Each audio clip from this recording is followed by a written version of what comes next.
Hai, gimana kabarnya? Kali ini sepenggal kata kita mau bahas film berjudul Ballerina dari Korea Selatan yang tayang pada 6 Oktober 2023 dengan genre action thriller. Film ini memperlihatkan kehidupan wanita yang selalu dianggap lemah. Ada aja manusia keparat yang buat orang lain jadi sekarat. Sampai kejadian buruk menimpa seorang wanita membawa wanita lainnya masuk ke dalam misi balas dendam. Kira-kira misinya kali itu akan berhasil nggak ya? Oke, nggak usah lama-lama, mari kita gasken. Jaga toko sendirian, pria itu dirampas. Pakai kekerasan, uang diambil. Rampok itu minta, brankas dibuka. Tapi di tengah kegaduhan, ada yang mau bayar. Itu Okju. Membayar dengan santai, lihat keadaan, Okju ambil kembaliannya sendiri. Orang lain menahan, pergulatan jelas terjadi. Satu perempuan lawan 3 pria bersenjata. Okju menang meskipun tempat jadi berantakan. Ke tempat berbeda, pertunjukan balet berlangsung. Min-hee kelihatan kurang fokus, dan ia masih berusaha melakukan gerakan, tapi tetap goyah. Malamnya, panggilan masuk dari Min-hee. Okju bangun, mereka ini teman yang udah lama gak ketemu. Beralasan kangen, Min-hee minta mereka ketemuan. Langsung mengemudikan motornya, Okju mampir untuk beli minuman. Yang mana kasir itu ternyata cukup akrab sama Okju dan minta Okju untuk sering mampir. Sampai di apartemen Min-hee, pintu gak dibuka-buka. Okju yang tahu pinnya jadi langsung masuk. Ruangan cukup estetik, ada foto mereka juga. Lanjut mematikan instrumen yang nyala, sebuah kado terlihat. Cek isinya, Okju jadi gak tenang. Ada surat permintaan agar Okju balas dendam, tapi Min-hee gak kelihatan di mana. Dan akhirnya Min-hee ketemu di kamar mandi dan udah gak bernyawa. Okju cuma terdiam. Ingat pertama kali mereka ketemu itu malam hari waktu Min-hee masih kerja di toko kue yang sudah mau tutup. Pilih kue langsung. Min-hee tanya mau buat siapa, dan ia menjelaskan Min-hee akan memberikan pita berbeda untuk teman, pacar, atau keluarga. Tapi Okju jawab kalau kue itu buat dirinya sendiri. Min-hee kaget karena ia baru tahu itu hari ulang tahun Okju padahal mereka teman SMP. Setelahnya mereka jadi ngobrol berdua. Dari sana mereka saling tahu satu sama lain. Kalau Okju kerja sebagai agen pengawal internasional, sedangkan Min-hee sebagai balerina. Di mana sekarang Okju masih liatin kertas, yang mana Min-hee minta agar Okju balas dendam untuk seorang pria dengan username yang ada. Balik ke jalanan, Okju sampai di rumah. Langsung cari username itu, membawanya ke penjual makanan. Okju pesan sushi khusus. Wajahnya itu gak bisa dibohongi. Lihat foto mereka, kenangan terlintas lagi. Jadi, adanya foto itu karena paksaan Min-hee. Setelahnya, hari-hari yang dilalui bersama juga sangat indah. Munculnya Min-hee buat kehidupan Okju yang datar jadi berwarna. Lalu, panggilan masuk di ponsel Min-hee. Okju mengangkatnya, seorang pria kesal. Ia mau Min-hee datang ke jembatan karena ada transaksi. Mengancam akan menghabisi hidup Min-hee kalau nggak datang. Panggilan berakhir. Ke jalanan, sebuah mobil berhenti. Diamati dari jauh, pria itu memberikan barang ke orang yang ada di sana. Itu layanan sushi khusus. Lanjut telepon, si pria menghubungi ponsel Min-hee. Biar gampang, kita kasih nama Choi. Nah, Choi pergi, Okju masih ngikutin. Sampai masuk ke sebuah rumah, Okju juga di sana. Mengamati sekitar. Pagi harinya, Choi olahraga. Keluar pakai Lamborghini. Okju yang ada di dekat sana langsung pergi. Ia membobol rumah dan berhasil masuk gak pakai lama, setiap sisi sampai sudut tersulit dipasangi alat perekam. Rasa penasarannya itu buat Okju lihat banyak alat tempur. Ada juga banyak flashdisk dengan nama yang beragam. Flashdisk balerina juga terlihat. Okju mengambilnya, mengecek isi file, dan bener aja itu Min-hee. Dimana dulu waktu tampil balet, Minhee ini kurang fokus karena ke-distract muka Choi. Sampai Minhee jatuh di hadapan banyak orang. Okju sedih, ia gak bisa ngelindungi sahabatnya. Setelahnya, Choi masuk rumah. Nyalain musik, Okju juga dengar. Obrolan panggilan berlangsung, Okju tahu Choi ngobrol sama Arya, mau ke bar Heaven, dan beranggapan di bar itu banyak wanita gampangan untuk diajak kencan. Memberikan makan ikan, Okju buka lemari Minhee. Di bar, semua orang bersenang-senang. Okju mengamati Choi, tapi pas lengah sebentar, Choi hilang. Coba cari, seseorang mengagetkan. Yang mana itu Choi. Sok kenal ngaku sebagai teman juga tanya kabar. Okju jawab kalau Choi salah orang. Coba berakting, Okju jadi ngajak Choi minum bersama. Pergi pakai Lamborghini-nya, Okju memasang topeng berbeda. Choi ngajak ke hotel, menjelaskan kalau hotel itu miliknya dan cukup istimewa. Choi pikir Okju bakal suka. Mereka sampai di sana. Masih nunggu orang yang jaga, Okju perhatiin sekitar. Ia tahu kalau ada narapidana di sana. Masuk ke ruangan, Choi memaparkan kalau desainnya kerajaan Tiongkok. Lanjut buka gorden, bayangan Okju diamati. Ngajak minum bersama, peralatan tempur kelihatan. Topeng digunakan dan mulai ngerekam. Perlahan Okju dijajah. Tangannya mulai gerak. Choi sadar tubuhnya yang kekar bisa nahan serangan.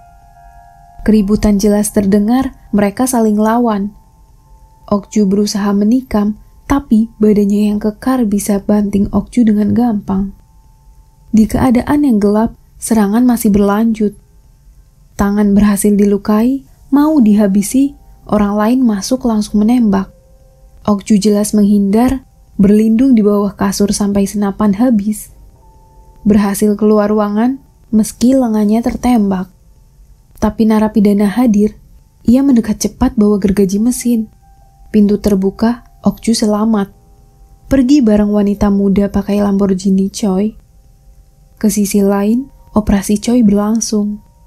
Dan waktu bangun, para mafia udah kumpul. Dibangunkan paksa, bos mafia tanya uang dari mana Choi bisa beli Lamborghini. Beralasan part-time, rupanya bos mafia udah tahu kalau Choi ini main curang. Ngerasa kecewa, Choi bilang akan segera menyelesaikan masalah. Tapi yang jelas bosnya marah. Bos mau Choi menyerahkan Okju dalam waktu 3 hari.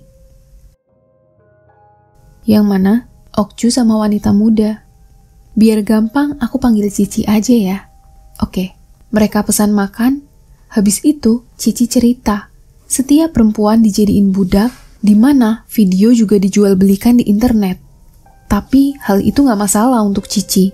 Cici tahu ada waktunya dia bisa menjalankan rencana. Memaparkan mau membunuh semua orang yang ada, Cici paham itu mustahil. Tapi dalam pikirannya semua manusia keparat itu udah mati. Masuk ke apotek, di dalam ruangan, Myung-sik menyambut Choi. Choi ini minta bantuan ke Myung-sik untuk menuntaskan Okju. Awalnya ditolak, tapi dengan iming-iming duit 100 juta won dalam waktu 2 hari, Myung-sik jelas setuju. Ke tempat berbeda, latihan tembak berlangsung. Di mana Okju menemui ketua pelatih. Ketua harap Okju bisa balik kerja lagi. Ngerasa gak ada orang yang lebih hebat darinya. Okju jelasin, datangnya kali itu bukan untuk kerjaan, melainkan tanya caranya dapat senjata ilegal. Okju cerita kalau sahabatnya, si balerina, sudah meninggal. Okju mau balas dendam untuk kematian temannya. Ketua jadi nyaranin agar Okju lapor polisi, biar masalah selesai secara hukum. Tapi yang Okju butuh cuma pistol. Ke tengah lapang, mobil box mendekat. Saling bertemu, uang diberikan. Mereka ini penjual senjata ilegal berkedok mainan anak-anak. Mencari peralatan yang diperlukan, ibu penjual tanya alatnya mau dibuat apa. Okju jawab kalau alatnya mau buat berburu. Mengeluarkan dari belakang, si ibu memperlihatkan kehebatan tembakan yang kayak bom peledak. Balik ke Myung-sik, ia telepon ke detektif, minta bantuan untuk cari Lamborghini dengan nopol yang disebutkan. Choi masih nyiramin mobil dan minta Myung-sik untuk keluar. Menunjukkan sesuatu, alat pelacak terlihat. Myung-sik sendiri bingung. Sekarang, Okju masih siapin senjatanya. Menata peralatan, Cici tanya kapan mereka gerak. Bilang kalau nggak gerak-gerak mereka bakal mati duluan. Okju jawab kalau mereka pernah gagal dan sekarang harus lebih hati-hati untuk melawan. Cici pilih tidur dan ia minta mereka cepat gerak. Lihat pelacak, tapi nggak gerak. Okju jadi keluar, pergi beli cemilan. Di sana ada coklat mint. Kenangan kembali muncul, yang mana Minhe pernah tanya tentang coklat mint yang Okju sendiri nggak tahu. Minhe bingung karena Okju ini pesan coklat mint yang bahkan Okju nggak suka. Jadi, alasan sebenarnya Okju cuma pilih cake yang dekorasinya paling simpel. Okju pulang, Cici udah nggak ada. Ditarik Myung-sik, Choi juga ada di sana. Okju pilih lompat lewat jendela.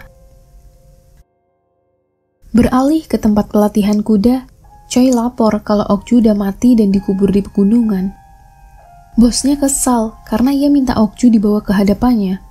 Si bos mau, Choi nyerahin pekerjaannya ke orang lain.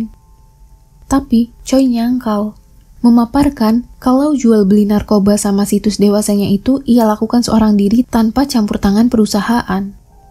Bosnya nggak ambil pusing, tapi ia mau Cici dituntaskan. Choi sempat nolak karena Cici di bawah umur.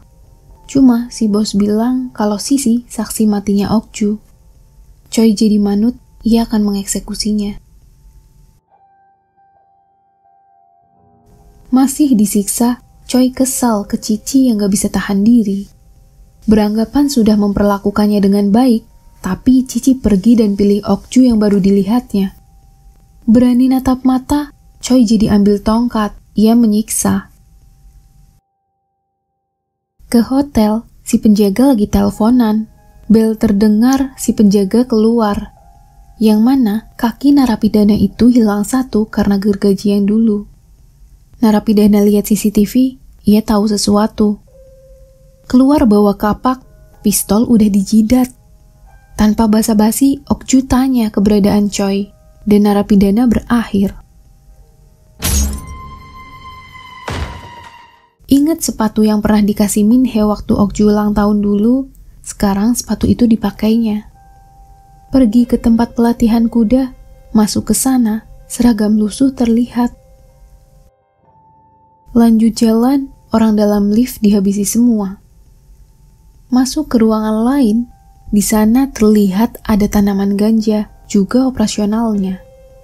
Semua orang sibuk, Okju minta perhatian dan tanya keberadaan Cici dengan mengancam. Bos mafia muncul, kesal karena Choi bohong, bilang Okju mati. Bos mau Okju mendekat dan ngobrol bareng dengannya. Si bos ini kebanyakan bacot. Okju langsung menembaknya.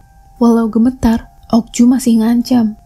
Tapi waktu mau nembak lagi, peluru habis. Semua orang mendekat. Dengan pistol lainnya, Okju masih bertahan. Melawan banyak karyawan, Okju bisa menghabisi seorang diri. Dengan teknik, fisik, juga kelincahannya, Okju berhasil mengalahkan semua orang. Sampai anak buah bos yang terakhir, Okju tanya keberadaan Cici, dan anak buah itu mati di tangannya. Lumayan sadis sih, tapi suka aja gitu kalau orang jahat mati. Hehe.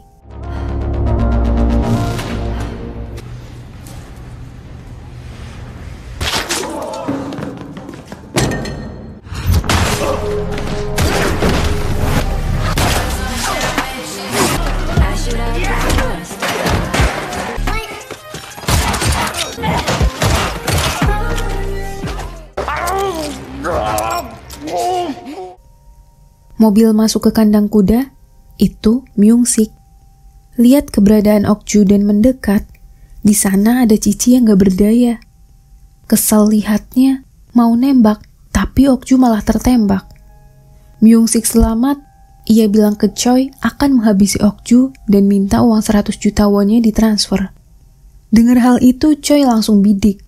Ia geram karena semua orang udah mati. Uang 100 juta mau dari siapa kalau bukan dari bosnya? Mendekat, Okju yang lemah mau dihabisi. Tapi peluru lain muncul. Itu Cici. Ia masih hidup, menembak berkali-kali yang meleset. Peluru udah habis. Cici mau dibunuh, Choi berhasil dilumpuhkan. Senang karena Cici masih hidup, mereka berdua bawa Choi ke pinggir pantai. Mengambil alat yang pernah dibelinya, Choi minta Okju gak berlebihan karena ia gak jual tubuhnya ke situs online. Okju bilang harus ada pelajaran untuk pria brengsek yang anggap semua wanita gampangan. Lalu Okju ngaku kalau ia balerina. Choi malah jawab kalau Okju bukan balerina. Memaparkan kalau ia sudah pernah menjajah tubuhnya, Choi tahu persis tubuh balerina yang seksi. Dan mengejek kalau Okju itu gendut. Mesin mulai dinyalakan, Choi minta maaf dan janji akan menerima hukuman secara legal. Okju muak dengan kalimat sampah.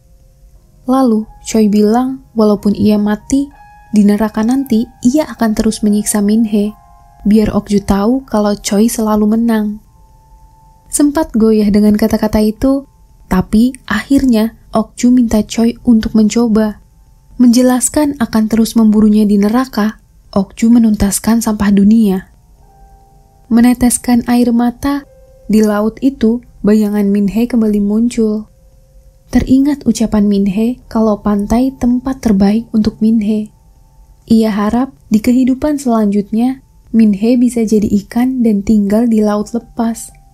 Beranggapan kalau laut itu lebih luas dari daratan. Sekarang, Okju di rumah Choi. Ambil semua data wanita yang pernah dijajahnya, ada buku juga, di mana itu penjualan sushi khusus yang berlangsung. Membawa semua barang ke bibir pantai, semuanya dibakar. Yang mana di dalam laut terlihat ada seorang balerina yang menari dengan indahnya. Film yang memperlihatkan aksi penuh emosi dengan kemisteriusannya, menyelipkan pesan moral bahwa manusia harus hati-hati dimanapun dan kapanpun, terutama wanita. Gak ada salahnya kok untuk skeptis sama orang lain. Pada dasarnya, kalau sudah terjebak, pasti sulit untuk keluar. Jadi harus pintar-pintar untuk meloloskan diri dari jebakan Batman. Nah, jadi gitu ceritanya. Dan begitulah cerita film Balerina. Terima kasih sudah menonton. Bye-bye. Salam sepenggal kata kita. Bye.